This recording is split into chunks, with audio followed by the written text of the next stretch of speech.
అందరికీ నమస్తే, ధన్యవాదాలు, అస్సలాము అలైకుం. ముఖ్యమైన విషయం ఏంటంటే, ఇప్పుడు మన ప్రశాంతమైన మనసే విలువైన సంపాదన. దానికి అర్థం ఏంటి?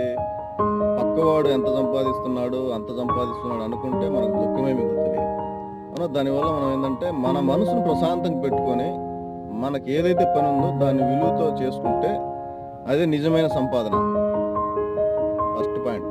ఇంకొక చిన్న మాట, ఇంకొక విషయం ఏంటంటే, పక్కవారి మాటలు అర్థం పర్థం లేకుండా వాళ్ళ మాటలు మనం స్పందించామనుకో, విన్నామనుకో, అప్పుడు కూడా మనశ్శాంతిని కోల్పోతావు.